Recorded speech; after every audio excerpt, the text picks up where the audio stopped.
Assalamualaikum warahmatullahi wabarakatuh. Waalaikumsalam.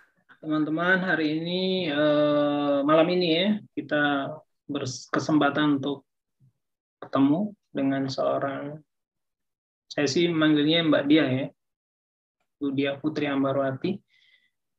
Pertama kali mengenal beliau di salah satu rumah singgah di Jakarta. Nah, lebih tepatnya nanti mungkin beliau yang akan memperkenalkan diri ke teman-teman. Silakan Mbak Dia. Assalamualaikum warahmatullahi wabarakatuh. Perkenalkan saya Dia Putri Ambarwati. Bisa dipanggil Dia, beberapa juga memanggil Putri, dan teman-teman dekat biasa memanggil Puput. Saya tinggal di daerah Cibubur, bekerja sebagai ASN di Rumah Sakit Ketergantungan Obat, Jakarta. Dan saya mengenal Pak Gus ini karena berkegiatan di Rumah Singgah Pejuang Hati, gitu. Mungkin seperti itu. Itu saja? Iya. Baik. Saya mungkin ini pertanyaan pertama mengambil dari biografi tadi tentang ASN. Lebih lengkapnya sebenarnya ASN inspiratif. Yang mungkin Mbak dia boleh cerita ceritanya seperti apa sih? Prosesnya apakah kalau mungkin relate sama Putri Indonesia mungkin ya? Apakah ada semacam amanahkah seperti itu? Apakah hanya sebatas gelar atau memang ada tugas yang memang harus diemban ketika menjadi seorang ASN inspiratif? ASN inspiratif itu untuk pemilihan tahun 2020 ya. Jadi harapannya yang diharapkan adalah bahwa ASN ini bekerja melampaui dari apa yang diharapkan gitu ya. Karena banyak sekali hal-hal atau PR-PR yang nggak bisa diselesaikan oleh hanya perangkat negara saja gitu ya. Kita perlu banyak orang yang bisa menemukan PR-PR di sekitar kita dan bantu menyelesaikan PR-PR itu semua gitu kan. Karena banyak sekali sebenarnya kalau kita mau membuka mata gitu kan. Apa sih yang masih harus kita bantu gitu kan. Ini kan tanggung jawab kita bersama dan pastinya sebagai ASN ini merupakan sebuah tanggung jawab moral juga untuk kita gitu. Untuk kita tidak menutup mata, artinya nggak hanya kita 9 to 5, kita bekerja 9 to 5 kelar kerjaan, enggak, tapi ada tanggung jawab lebih di situ, dan ini merupakan sebuah apresiasi dari pemerintah khususnya kepada ASN yang mempunyai artinya bukan hanya kinerja ya, tapi bagaimana mereka bisa memberikan impact yang luas gitu ya di masyarakat. Seperti itu sih. Kalau tadi bicara going extra miles gitu ya, berbuat lebih begitu. Nah, apakah ini kalau boleh nanti Mbak dia cerita dulu keseharian Mbak di Rumah Sakit Ketergantungan Obat, aktivitas kesehariannya seperti apa kalau boleh diceritakan, dan sisi mana yang membuat Mbak dia tadi going extra miles, jadi untuk berbuat lebih, apakah dipengaruhi oleh faktor internal, faktor keseharian pekerjaan yang mungkin kayaknya aku nggak cukup nih kalau hanya sampai jam 5 begitu, saya harus lakukan lebih, ataukah ada faktor eksternal yang membuat Mbak dia merasa harus berbuat lebih? Paham ya maksud pertanyaan saya? Iya, paham. Apa ya? Mungkin energi saya masih banyak tersisa ketika saya bekerja di jam-jam kerja gitu ya. Kemudian ada hal-hal yang mungkin mengetuk hati saya dan saya yang nggak bisa tinggal diam. Mungkin banyak orang yang terketuk ya ketika melihat sebuah kejanggalan atau sebuah kekurangan atau sebuah PR atau sebuah apapun itu gitu ya. Kasihan ya gitu. Tapi sayangnya saya nggak bisa hanya berhenti di kasihan ya gitu ya. Tapi harus ada yang saya lakukan. Kalau nggak gitu, saya nggak bisa berhenti berpikir gitu ya. Jadi mungkin itu, dan kebetulan di Rumah Sakit Ketergantungan Obat tuh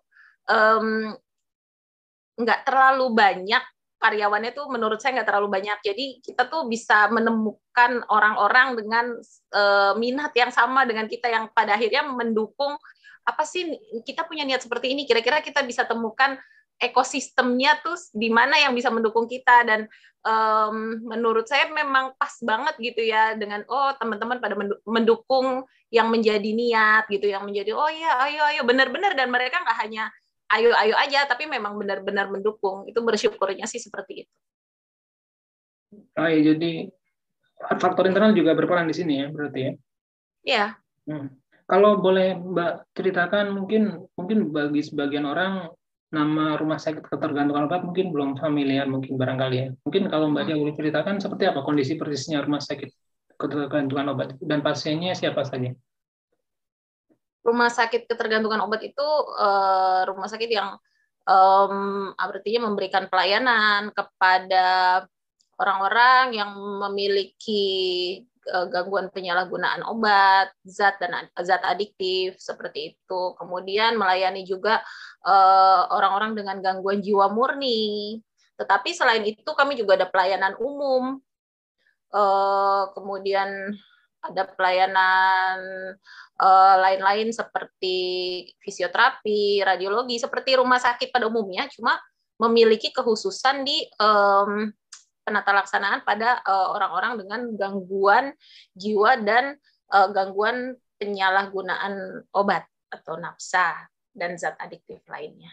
Seperti itu sih kira-kira. Jadi memang enggak, jadi obat-obatannya, pelayanannya memang nggak seperti rumah sakit umum. Kami lebih banyak di obat-obat psikotropik, obat-obat narkotik. Kami bermainnya di situ. Seperti itu. Terus pasien-pasiennya pun juga nggak seperti rumah sakit umum pada umumnya gitu ya, karena bisa aja yang datang ke kita tuh orang dengan gangguan jiwa murni gitu ya. Artinya edukasi yang kami berikan juga pasti akan berbeda gitu kan. Bagaimana mereka bisa, misalkan ketika kita memberikan obat, bagaimana mereka benar-benar bisa paham, atau kita benar-benar yakin bahwa dia bisa menerima informasi yang kita berikan. Itu kan artinya ada teknik-teknik lain yang perlu gitu ya. Tapi di situ pada akhirnya saya banyak belajar ya di rumah sakit ketergantungan obat ini. Melihat banyak sekali orang-orang yang luar biasa ya, seperti suaminya ketergantungan obat, kemudian dia orang dengan HIV/AIDS, kemudian istrinya masih mendampingi, terus merangkul supaya suaminya kembali bangkit kayak gitu. Itu orang-orang yang mungkin jarang atau bisa jadi sulit ditemui gitu ya, dengan situasi yang dari awal pernikahan mungkin nggak mudah gitu ya, tapi dia tetap mendampingi mungkin sampai akhirnya suaminya meninggal duluan, sampai kemudian akhirnya dia terdiagnosa HIV juga gitu ya. Jadi banyak hal-hal yang saya nggak temui di tempat lain. Saya temui di rumah sakit ketergantungan obat. Jadi walaupun kecil dan nggak banyak orang kenal, tapi saya bersyukur bisa pernah ada di rumah sakit ketergantungan obat sampai saat ini. Tentang pasien, selain tadi pelayanan obat mungkin ya Mbak Dia, apakah ada, tadi mungkin juga disinggung tentang edukasi, mungkin lebih detailnya salah satu mungkin program atau mungkin bentuk layanan persisnya di rumah sakit ketergantungan obat seperti apa? Kami ada seperti layanan detoksifikasi, rehabilitasi, kemudian ada layanan terapi substitusi untuk pengguna putau, ada program terapi rumatan, metadon dan buprenorfin, seperti itu. Kemudian ada layanan psikiatri, ada rawat jiwa, ada rawat komplikasi. Jadi memang lebih ke arah jiwa sih ya, lebih ke arah jiwa. Mental ya? Mental. Kalau mungkin secara umum, kenapa mereka sampai ketergantungan obat itu? Secara umum seperti apa? Penyebabnya apa? Kalau mereka kenapa bisa ketergantungan obat sih rata-rata pergaulan ya, pergaulan, salah bergaul, mencari pelarian yang salah ya, ketika mereka menemukan sebuah masalah kemudian berusaha lari ke obat, tapi sebenarnya itu hanya fata morgana gitu ya, selesainya nggak benar-benar selesai gitu. Akhirnya kalau udah nyoba sekali memang pada akhirnya ada ketergantungan kan, ada seperti rokok yang bikin pingin air lagi, dosisnya nambah lagi kayak gitu. Jadi awalnya memang selalu dari hal yang kecil dan nggak sengaja atau coba-coba gitu, kemudian akhirnya jadi nggak bisa lepas. Iya, iya. Rata-rata sih seperti itu. Kalau tadi kembali ke awal pertanyaan tentang ASN inspiratif, stepping stone-nya seperti apa Mbak sampai kemudian Mbak dapat ya katakanlah penghargaan semacam itu? Gimana Mbak dari zona mungkin nyaman dalam tanda petik ya bekerja, tapi kemudian merasa kayak energi saya itu lebih gitu, dan ceritanya seperti apa sih sampai Mbak sampai kemudian dapat penghargaan seperti itu? Kegiatan apa saja yang kemudian Mbak jalani? Sebenarnya pencapaian di 2020 itu memang bukan karena kegiatan dilakukan memang baru gitu ya, memang mungkin karena sudah lama dan sudah terasa efeknya gitu ya. Saya berkegiatan tuh dari 2015 kurang lebihnya 2015 itu saya membuat sebuah gerakan namanya Gerakan Nasi Kotak untuk Berbagi. Saya jual nasi kotak 10.000, kemudian saya rangkul pasien-pasien dengan gangguan hati kronis. Kemudian kita membuat sebuah wadah yaitu Pejuang Hati. Dari yang mereka nggak ada komunitas sama sekali, sampai sekarang komunitasnya sudah lumayan besar, artinya sudah merangkul pasien-pasien gangguan hati anak ya di seluruh Indonesia.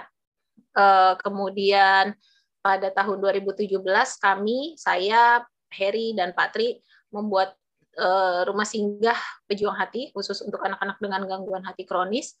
Dengan melihat banyak PR gangguan hati selama kami berjalan di 2015 hingga 2017, kemudian di 2020 kami membuat Yayasan Rumah Satu Hati yang akhirnya menaungi semua kegiatan-kegiatan kami.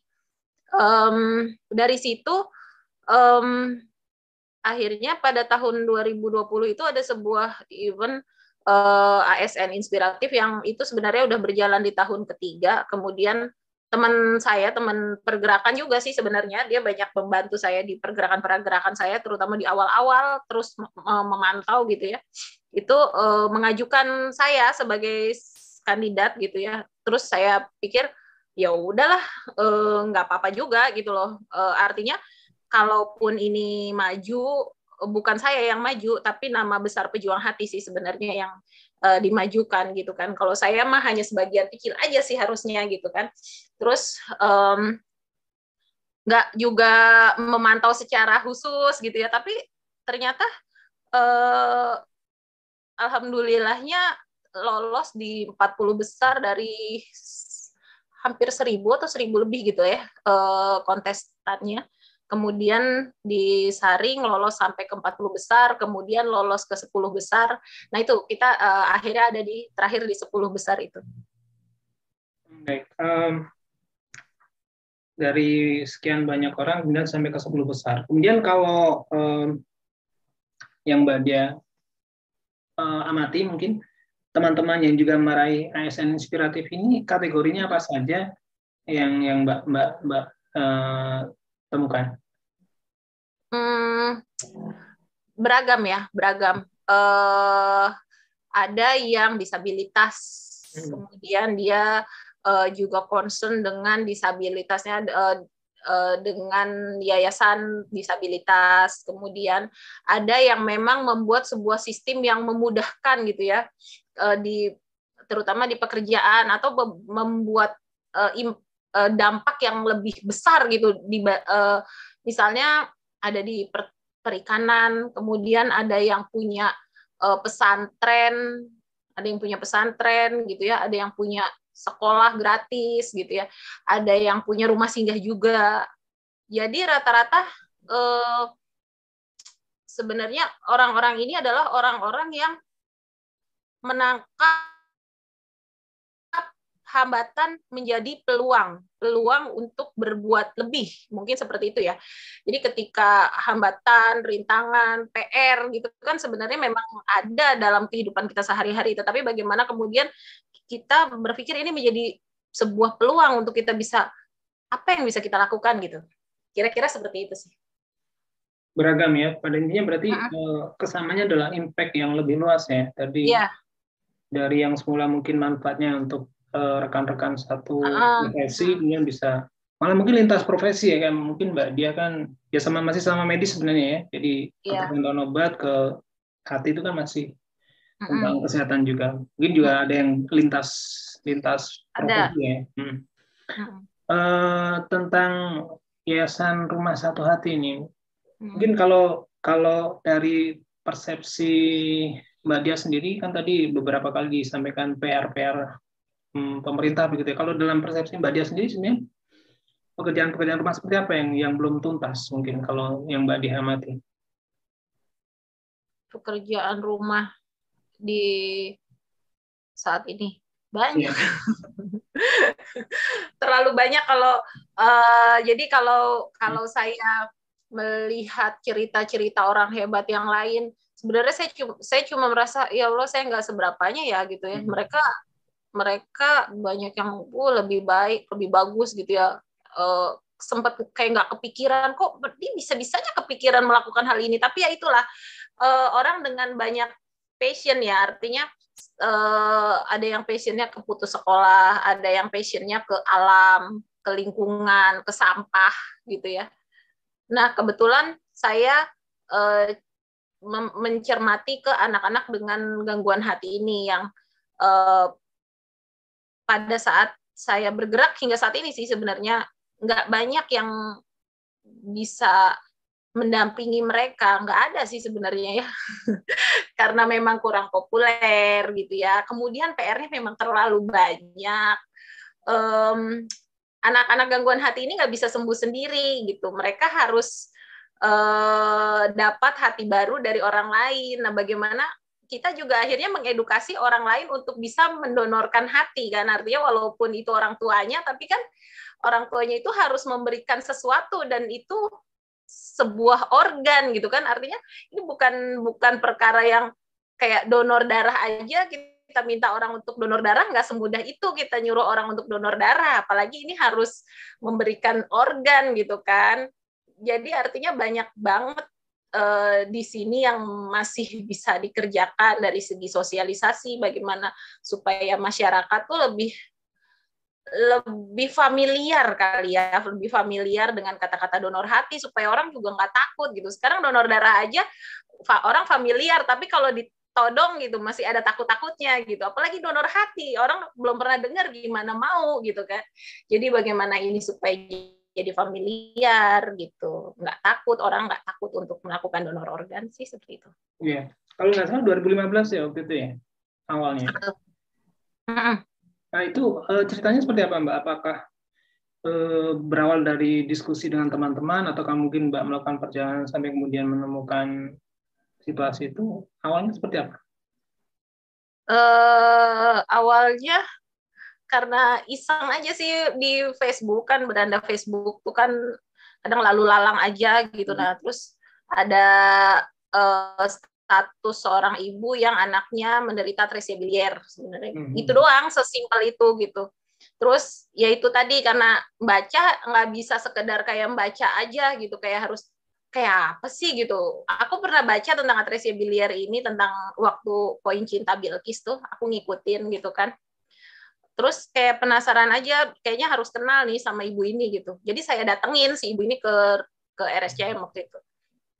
Saya pengen kenalan, saya pengen tahu cerita dia sejauh mana gitu sih gitu. Terus udah gitu pas udah tahu ceritanya kayak semakin PR lagi gitu loh. Terus kalau udah tahu begini mau bagaimana gitu. Kalau saya membantu sendiri sih bisa paling kebeli 1 Pampers aja sebulan gitu ya. kayak nggak bisa bantu banyak ya gitu. Terus kepikirannya kalau misalnya saya bisa menghimpun banyak orang, pasti dia bisa lebih banyak terbantunya gitu kan. Gitu sih, sesimpel itu. Terus ya kemudian mencari jalan apa yang kira-kira bisa saya lakukan untuk bisa menghimpun banyak orang gitu. Ya udah akhirnya kayaknya bisa berjualan nasi kotak nih gitu, yang paling gampang gitu. Jadi berjualan nasi kotak untuk pasien atresia biliar gitu. Hmm. Jualan nasi kotak tapi nggak pakai modal. Jadi karena saya hobi masak, terus seneng kalau masakan saya dimakan orang lain gitu. Jadi saya sesimpel bikin masakan lebih banyak dari biasanya, kemudian saya masukin ke dalam nasi box, kemudian saya jual gitu. Jadi 10.000 itu pure gitu. Terus lama-lama teman-teman pada bantu, saya nyumbang ini masakannya, saya nyumbang ini, saya nyumbang ini. Jadi yang ada di box itu sebenarnya sumbangan juga gitu. Sumbangan juga, terus saya jual 10.000. Nah 10.000-10.000-nya itu jadi nggak kita potong modal, nggak apa, utuh gitu ya. Kali paling 15 box awalnya tuh gitu. Seminggu 2 kali. Tapi karena continue ya.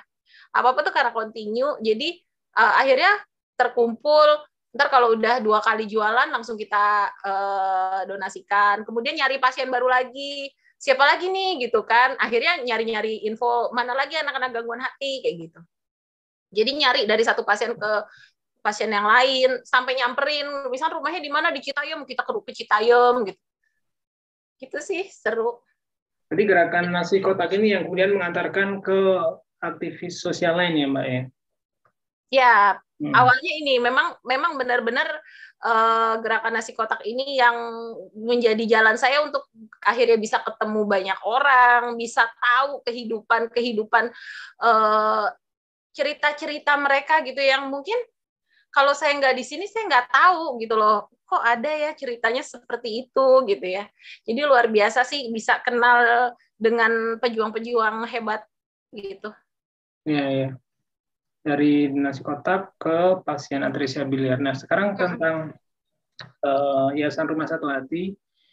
Mungkin awalnya dulu penyakit gangguan fungsi hati itu seperti apa Mbak persisnya, tanda-tandanya, kemudian bagaimana upaya untuk bisa menyembuhkan? Apa yang harus dilakukan? Kalau gangguan hati sendiri itu sebenarnya variannya banyak ya. Variannya banyak, terutama pada kami kan concernnya ke anak atau bayi gitu ya. Banyak variannya, ada yang uh, apa atresia biliar, kemudian ada yang sifatnya genetik gitu ya. Kalau atresia biliar sendiri bukan genetik sih sebenarnya. Nah, yang paling diwaspadai itu atresia biliar karena kondisi atresia biliar ini kondisi di mana tidak ada atau tidak sempurnanya saluran yang harusnya membuang zat-zat beracun dari hati ke saluran cerna gitu. Nah, karena nggak bisa dibuang, akhirnya zat-zat itu menumpuk di hati sehingga hati menjadi lebih cepat rusak gitu ya. Dan kerusakan hati itu masif gitu, cepat gitu ya.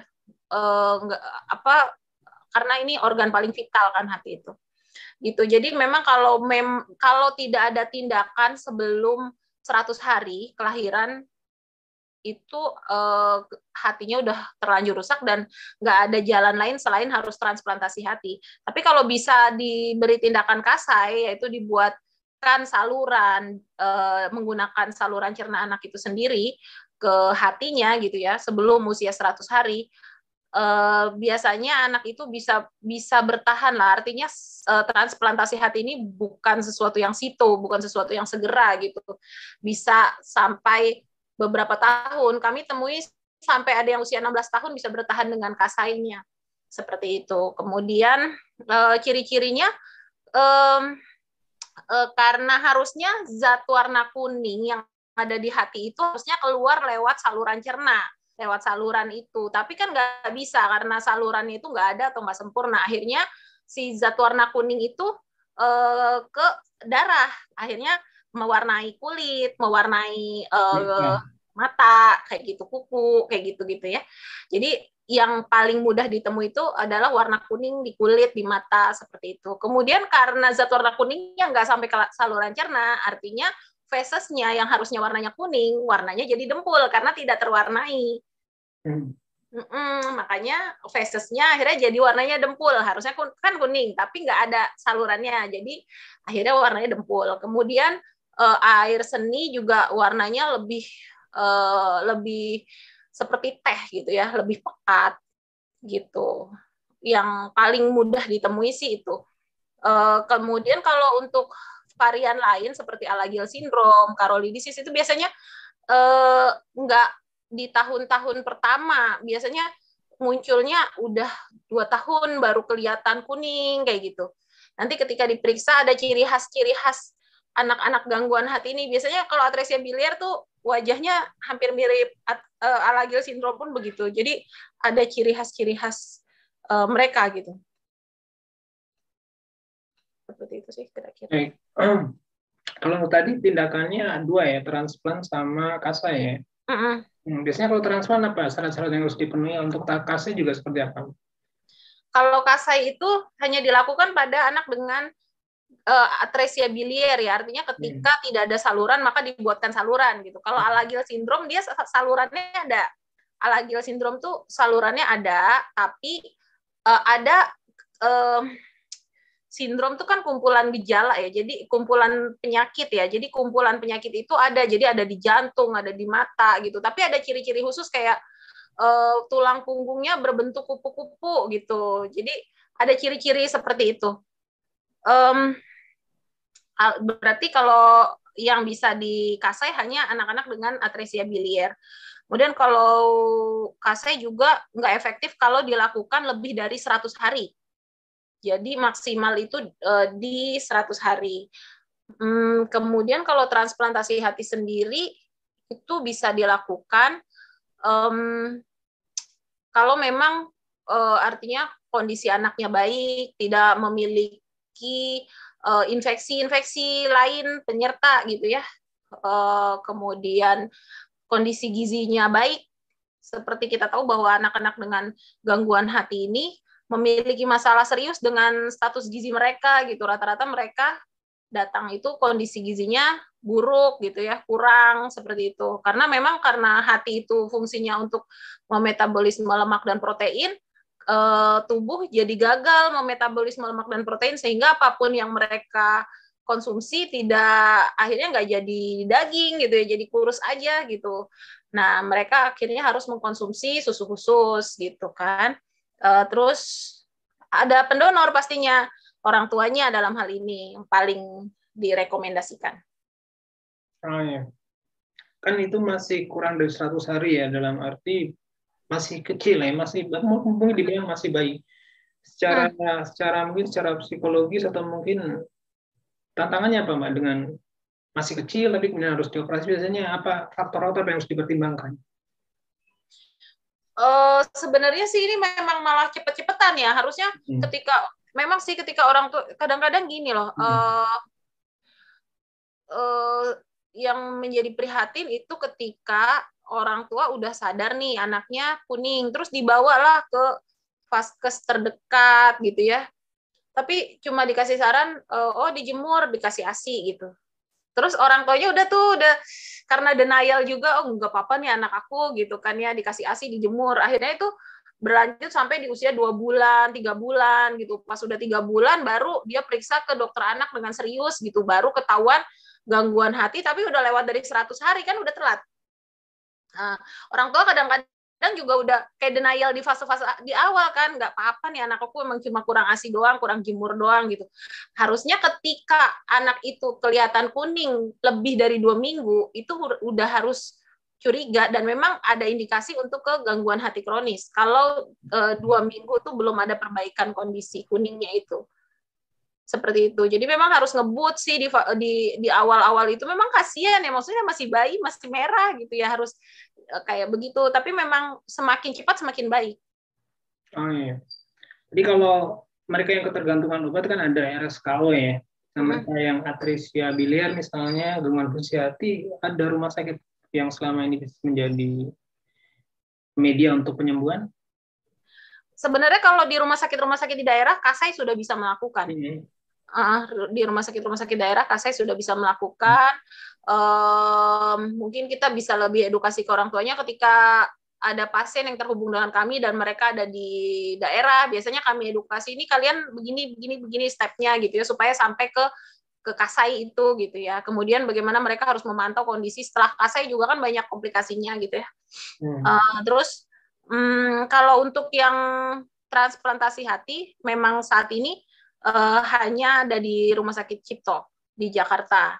Makanya itu akhirnya semua pejuang hati dari Sabang sampai Merauke mereka harus ke Jakarta untuk sampai ke puncak pengobatan mereka, yaitu transplantasi hati itu gitu kan.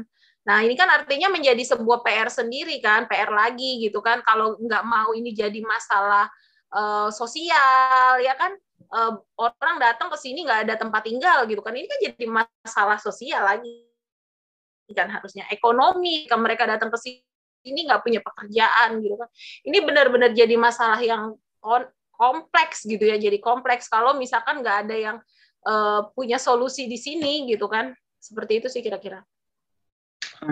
Berarti selain fokus ke pasien juga fokus ke pendamping pasien ya. Ya. Bagaimana cara Yayasan Rumah Satu Hati dalam hal ini untuk mengedukasi terutama tadi orang tua ya, karena tadi kan sempat disampaikan ada yang denial juga, apalagi mereka yang ke Jakarta mau tidak mau kan pasti harus siap total ya untuk penyembuhan. Hal-hal apa yang kemudian Yayasan Rumah Satu Hati kemudian lakukan terutama untuk edukasi orang tua, kemudian apa saja yang dilakukan oleh orang tua ini selama berada di Jakarta? Edukasi ini pada akhirnya memang menjadi sebuah keharusan dan terus-menerus gitu ya. Memang kami artinya sampai ke masalah-masalah yang mungkin pribadi gitu ya, yang pribadi karena akan berefek pada pengobatan anak ini ke depan gitu ya, ketika transplantasi hati dan lain-lain. Jadi masalahnya memang sampai sedemikian kompleksnya gitu ya. Kemudian kami membuat sebuah forum di Telegram gitu ya untuk grup sharing. Kemudian kami juga punya kayak dampingan psikologis, bikin acara Zoom bisa dihadiri oleh semua pejuang hati. Artinya edukasi ini memang harus terus dan nggak hanya berhenti di orang tuanya, karena nih orang tua kadang-kadang mereka akan ketika sampai ke transplantasi hati ini kan nggak hanya di orang tua, tapi keluarga besar akan jadi terlibat gitu ya. Nah, ketika si orang tua mau tapi keluarga besar nggak mau, itu kan artinya PR juga, harus juga diedukasi gitu kan. Jadi memang sekompleks itu gitu.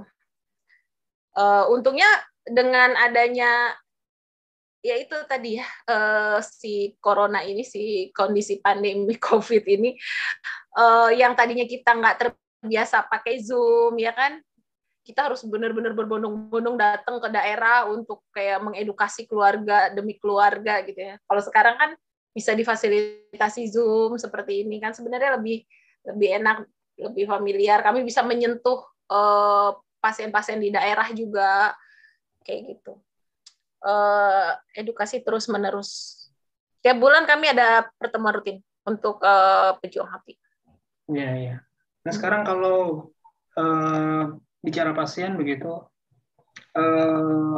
keseharian di rumah singgah seperti apa? Tadi kan disampaikan mereka harus mengonsumsi susu dengan nutrisi khusus ya. Kemudian dari sisi hasil tentu kan ada yang kita katakan sembuh begitu, ada yang mungkin hasilnya ya mungkin atas kehendak Allah mungkin memang harus sampai di sini. Jadi gimana untuk kondisi pasien, deskripsinya seperti apa Mbak di rumah singgah? Kalau di rumah singgah sendiri sebenarnya kalau orang bertanya di rumah singgah tuh ngapain aja? Rumah singgah tuh sebenarnya kan rumah tempat tinggal sementara ya selama pasien berobat gitu ya kan. Mereka berobat kan nggak dia datang dari daerah ke Jakarta terus langsung masuk ruang rawat, langsung dioperasi terus pulang selesai gitu kan, nggak sesimpel itu. Mereka datang dari daerah ke Jakarta kemudian melakukan pemeriksaan, bisa jadi pemeriksaan di daerah diulang lagi di Jakarta, kemudian belum tegak nih diagnosanya, harus tegak dulu diagnosanya, pemeriksaan lagi. Ini bisa makan waktu berbulan-bulan. Belum lagi kondisi gizi anak yang ini kondisi gizinya masih kurang, ini kondisi gizinya masih buruk, ini harus diperbaiki dulu.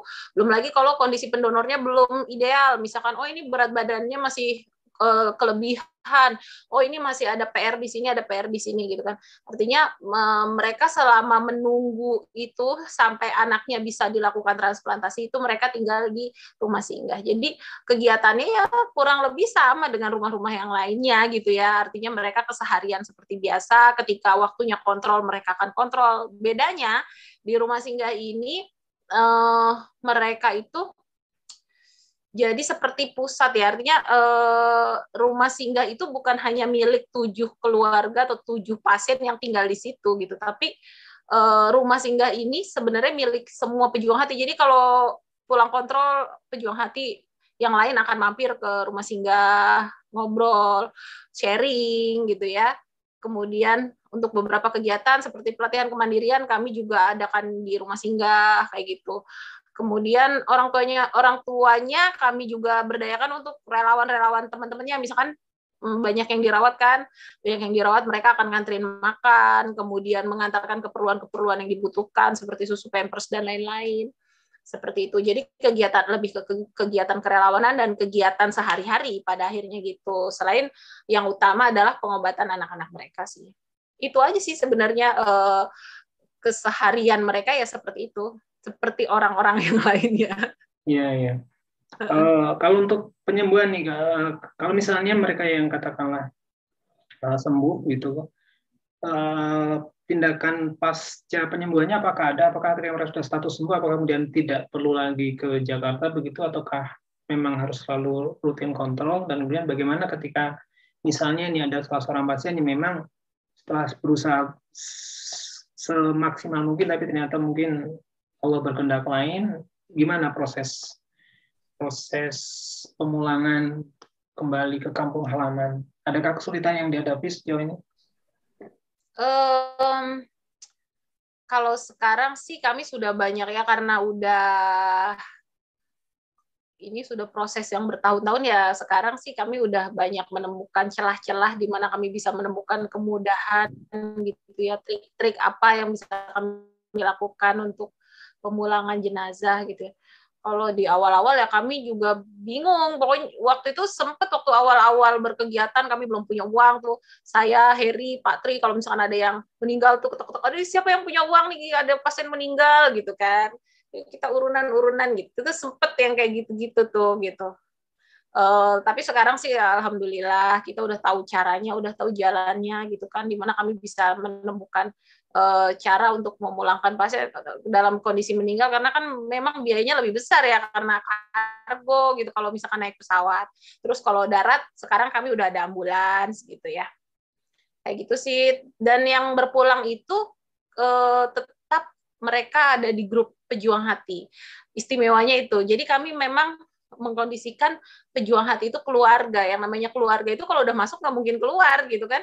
Ketika mereka sudah ada di circle kami, mereka tidak akan merasa mereka udah nggak ada di circle kami, itu tetap ada gitu. Jadi makanya misalkan ini sudah berpulang, dia anaknya ada di Papua gitu, dulu dia tinggal di Papua gitu ya, nanti ada anak Papua nih sakit, kami akan hubungi orang tua yang di Papua itu untuk mengedukasi temannya yang di daerah itu gitu. Jadi mereka akhirnya jadi relawan-relawan daerah gitu kan, karena kami nggak mungkin bisa bergerak sendiri kan. Pada akhirnya mereka yang udah punya pengalaman untuk membawa anaknya berobat, mereka akhirnya sharing-sharing kayak gitu. Biasanya orang kan jadi lebih semangat ya ketika menemukan teman-teman seperjuangan. Istimewanya sih itu orang tua pejuang hati dari tahun-tahun awal tuh masih ada bersama kami kayak gitu. Terus kalau yang dikatakan sembuh, sebenarnya untuk anak-anak gangguan hati itu nggak ada yang dikatakan sembuh atau sehat gitu ya. Bukan sehat ya. Sehat sih sehat gitu ya. Tapi maksudnya dikatakan sembuh normal gitu.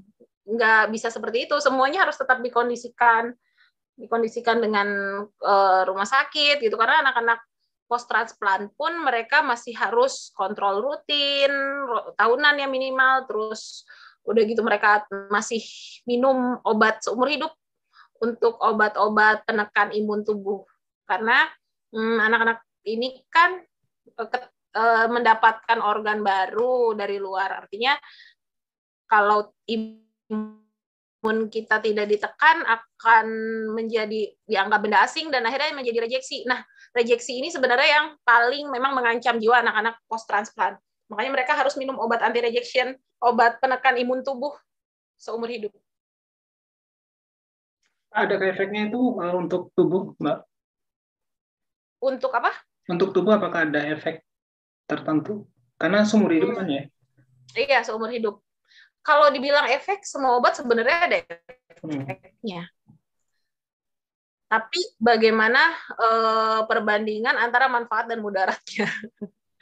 Sebenarnya sesimpel obat anti demam paracetamol aja ada efeknya kalau kita mau lihat-lihat efek gitu ya.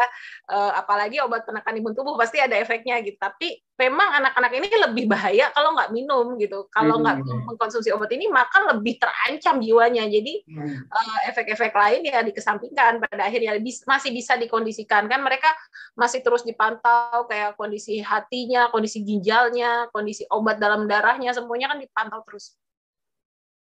Oke.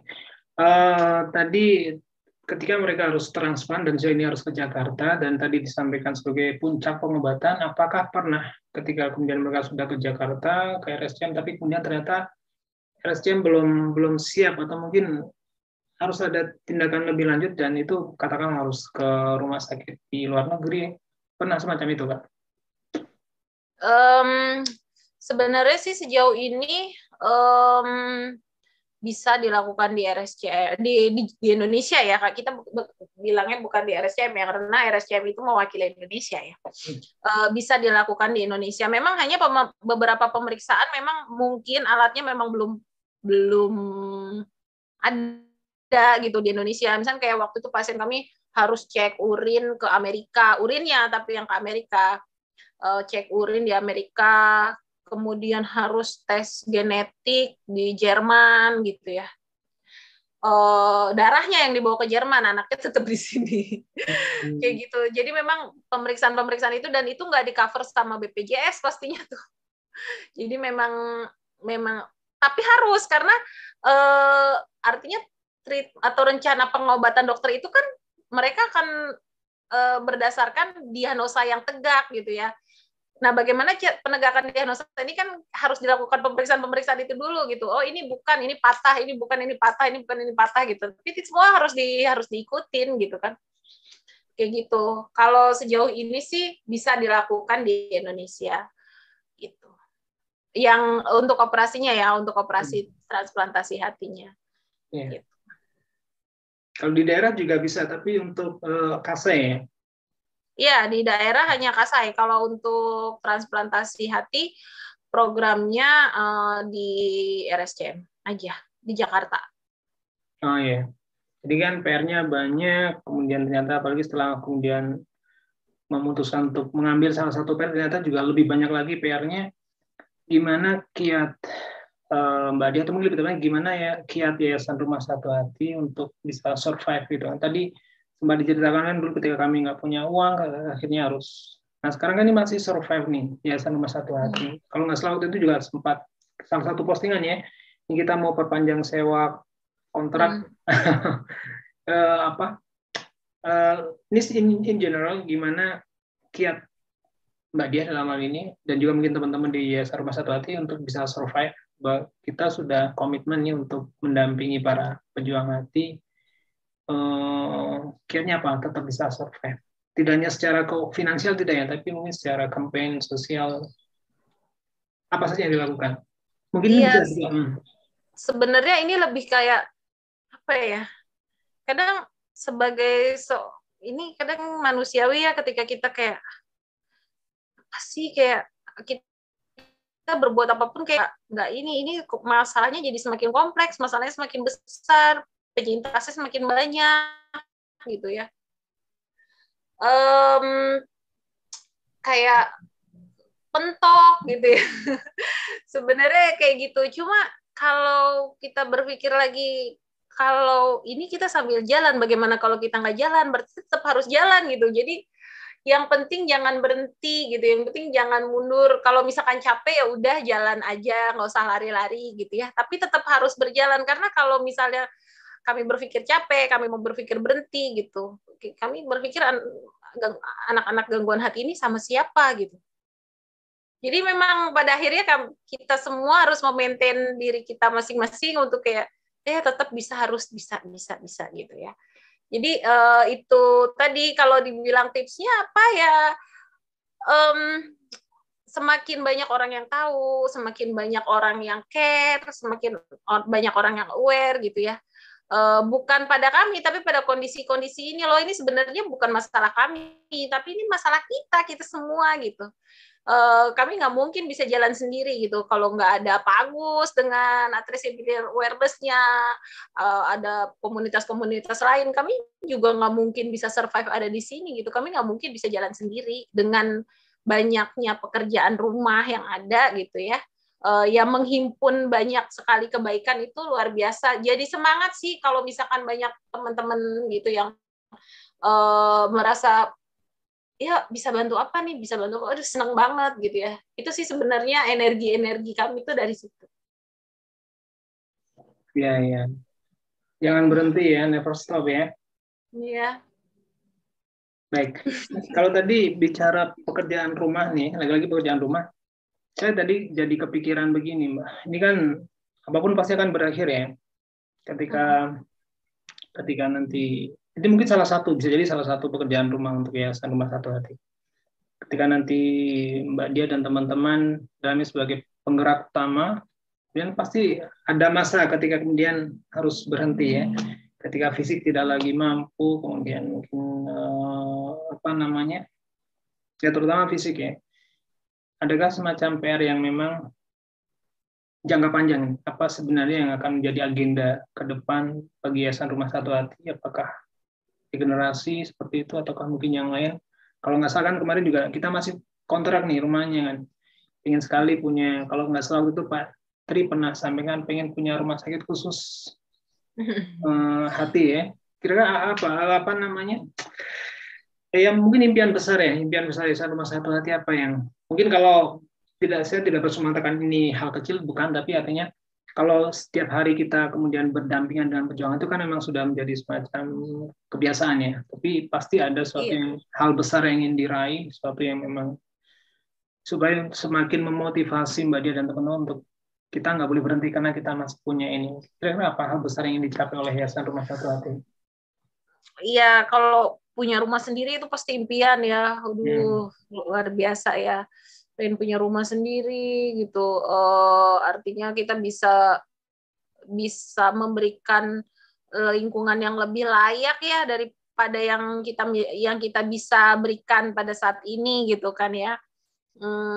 Kemudian regenerasi sih itu udah pasti ya harus gitu. Cuma memang karena kendalanya memang masih belum banyak yang paham, belum banyak yang aware gitu ya. Jadi masih sesuatu yang asing ya, beda dengan penyakit-penyakit lain yang sudah banyak oh iya gitu ya. Kalau saya bilang atresia biliar aja mungkin kalau saya bicara di depan tenaga medis belum pasti semuanya tahu gitu loh. Ini memang masih ya dibilang langka sih harusnya enggak ya, tapi masih asing gitu. Kayak gitu. Terus udah gitu regenerasi itu pasti. Ya kami mempersiapkan sistem sih bagaimana memang supaya ketika nanti ketika kami memang sudah nggak bisa lagi gitu ya, artinya sistem ini bisa dilanjutkan terus gitu kan oleh penerus-penerus kami, jangan sampai ini berhenti gitu ya. Baik, kalau untuk relawan mungkin ya, selain orang tua pasien, apakah ada teman-teman relawan dari kalangan lain, katakanlah mahasiswa atau mungkin profesi non medis yang lain untuk Yayasan Rumah Satu Hati? Iya, kami memang untuk relawan ini belum ada relawan yang terikat ya. Artinya ketika ada yang menawarkan kebaikan kepada kami, misalkan kayak ini saya bisa ini nih Mbak, saya bisa bantu di mana gitu. Nanti akan kayak waktu itu buatkan selama 2 bulan membuatkan konten di Instagram gitu kan, itu artinya relawan ya. Kayak gitu. Terus itu jadi menghimpun banyak kebaikan ya dari situ, sesuai dengan kapasitas orang gitu kan, kapasitasnya sampai semana gitu. Maksudnya artinya kapasitasnya di mana yang bisa kebaikan mereka kami tempatkan di mana, seperti itu. Tapi yang memang paling banyak kami butuhkan itu untuk sosialisasi, untuk edukasi, karena orang tua pasien itu mereka sudah mengalami sendiri, pada akhirnya itu relawan-relawan terdekat sih sebenarnya, dan jumlahnya memang semakin banyak karena pasien kan datang terus meninggal gitu ya kan, datang transplant, datang meninggal gitu. Nah yang meninggal ini kan tetap mereka tuh kan jumlahnya akan bertambah terus gitu kan. Kadang jumlahnya itu eksponensial sih ya, kayak pasien-pasien yang baru dulu, kalau beberapa waktu yang lalu mungkin kami edukasi pasien baru hanya 4, 5, sekarang tuh bisa 8, 9 tuh 1 bulan. Berarti kan jumlahnya memang eksponensial ya, berkelipatan gitu. Jadi memang semakin banyak sih. Artinya calon-calon relawan kami juga semakin banyak. Gitu. Karena mereka ini tuh penyakit yang langka, agak rumit ya, maksudnya agak rumit. Terus kalau orang tua pejuang hati itu kayak udah tahu gitu ya, selah-selahnya tuh di mana gitu. Kami molesnya juga udah enak. Untuk sosialisasi ya, untuk bantu teman-teman yang lain, ini kasih semangat gitu ya. Iya. Luar Ya, biasa. karena pernah mengalami langsung ya, pernah menjadi bagian. Iya. Mungkin apa ya, pesan Mbak buat teman-teman yang dalam hal ini mungkin belum pernah entah melihat langsung ke rumah singgah atau mungkin malah menjadi relawan. Adakah kebaikan yang bisa teman-teman lakukan untuk rumah singgah? Peluang-peluang apa yang bisa lakukan? Tadi menjadi konten kreator di Instagram itu salah satunya ya. Jadi supaya sekaligus membuka wawasan ke teman-teman bahwa ternyata untuk berbuat baik itu tidak harus selalu identik dengan memberi uang atau mungkin peluang-peluang apa saja yang bisa dilakukan oleh teman-teman supaya mereka juga bisa menyalurkan kebaikan mereka untuk rumah singgah atau yayasan rumah satu hati. Buat teman-teman yang pingin tahu tentang apa sih itu gangguan fungsi hati, apa sih gangguan hati kronis itu apa, dan apa iya sih sampai sekompleks itu gitu masalahnya gitu. Mungkin boleh datang langsung, terus kita ngobrol-ngobrol di rumah singgah pejuang hati, buat tahu kayak gimananya. Dan kalau saya bisa berbuat apa gitu ya, itu nanti kan maksudnya bisa kita lihat bisa kontribusi di bagian mana yang bisa kita berikan, sebenarnya kayak gitu sih. Itu artinya bisa mengalir ya, itu tuh kebaikan-kebaikan itu bisa mengalir ketika kita udah, oh iya saya bisa melakukan ini di sini gitu ya. Pasti kayak akan ada apa ya yang bisa saya lakukan gitu. Itu kayak bisa artinya sambil jalan gitu. Tapi kalau nggak kenal, gimana juga mau melakukan sesuatu gitu kan, orang harus kenal dulu, tahu dulu gitu ya. Terus kalau udah sayang tuh baru kayak, wah gue harus gini nih gitu kan, kayak gitu sih. Jadi datang aja dulu, kenal dulu gitu ya, ngobrol-ngobrol dulu, nggak harus bawa apa-apa, nggak harus ngapa-ngapain, cuma dengerin cerita kami dan kemudian berpikir apa yang bisa kalian berikan untuk mereka gitu ya, kayak gitu sih. Ya. Dan sifatnya kembali lagi tidak terikat ya, jadi Enggak. Kapanpun mau buat bisa silakan ya. Kayak gitu. Dan sebenarnya kayak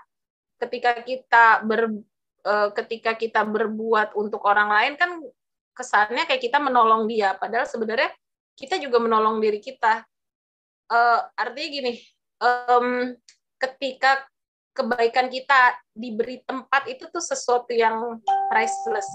Ketika kemampuan kita diakui dan bermanfaat untuk orang itu priceless gitu kan. Ketika hidup kita ternyata bermanfaat nggak hanya buat kita gitu, tetapi bermanfaat juga untuk orang lain, itu kan priceless ya.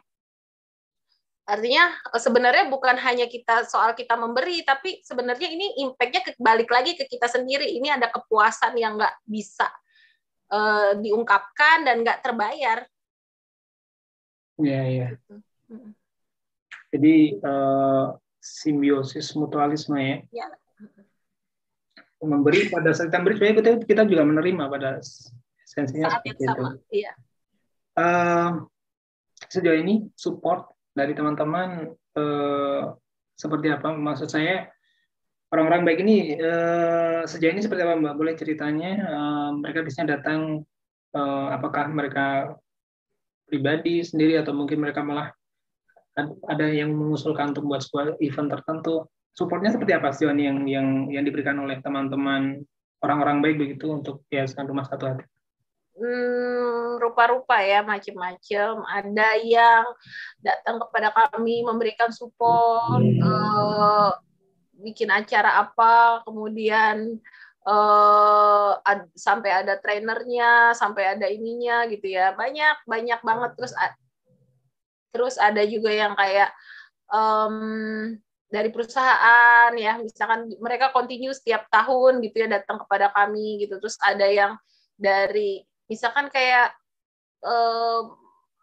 penjual apa ya, jadi dia waralaba gitu ya, setiap Rp500 diinikan kepada kami. Itu kan artinya bukan masalah 500-nya, tapi bagaimana si pembelinya itu tahu gitu ya.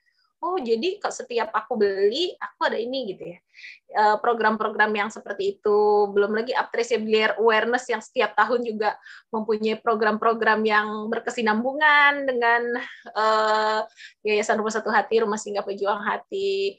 Kayak gitu. Jadi sebenarnya luar biasa sih, artinya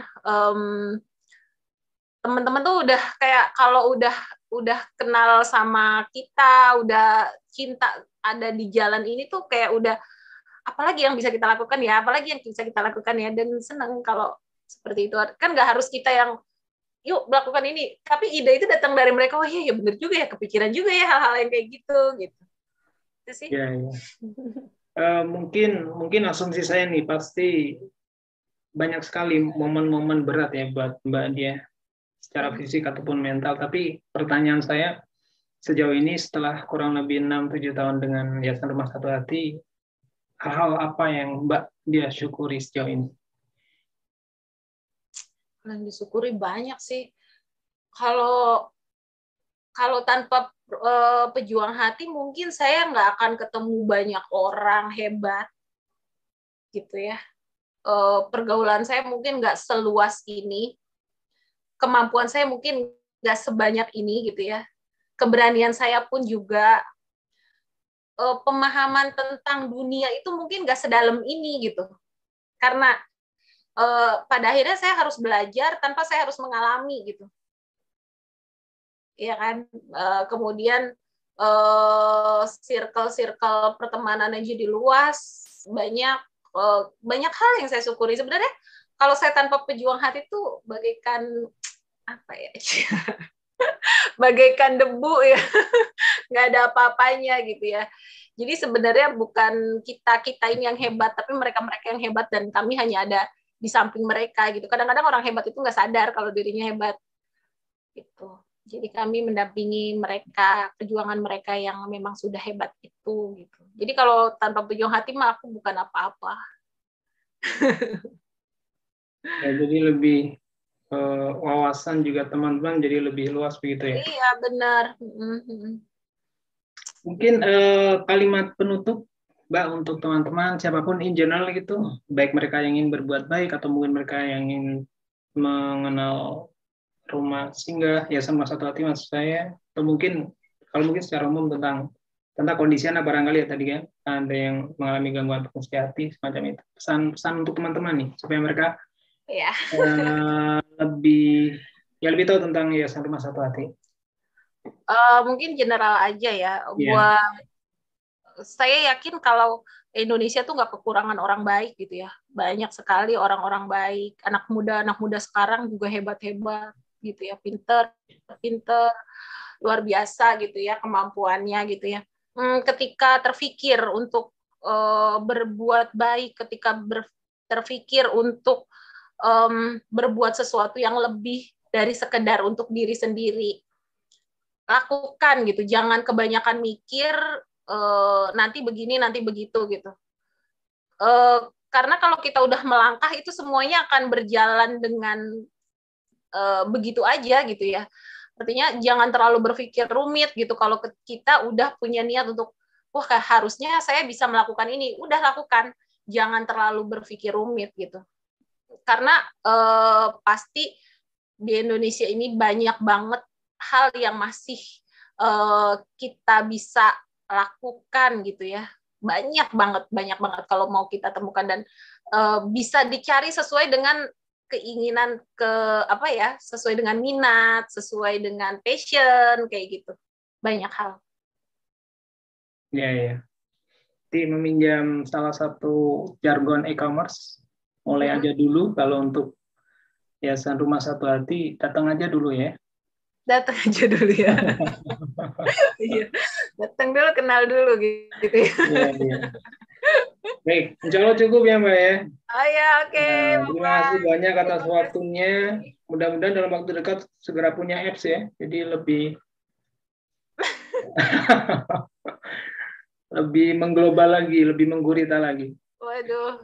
Amin. Salam buat Mas Heri juga, Pak Tri juga. Semoga. Salam buat si kecil tuh yang tadi mau ke kamar mandi, mana tuh nggak nongol lagi dia. Udah istirahat. Udah istirahat. Oke. Baik, insya Allah cukup Mbak. Mudah-mudahan bisa ketemu lagi di lain waktu. Semoga selalu sehat ya Mbak Dia, teman-teman juga. Sehat juga buat Pak Agus. Pasien Rumah Singgah juga, orang tuanya juga terus tetap never stop ya. Jadi keluarga itu sebuah ungkapan yang sangat luar biasa menurut saya. Setelah menjadi keluarga, Anda nggak akan kemana-mana, Anda seterusnya tetap keluarga.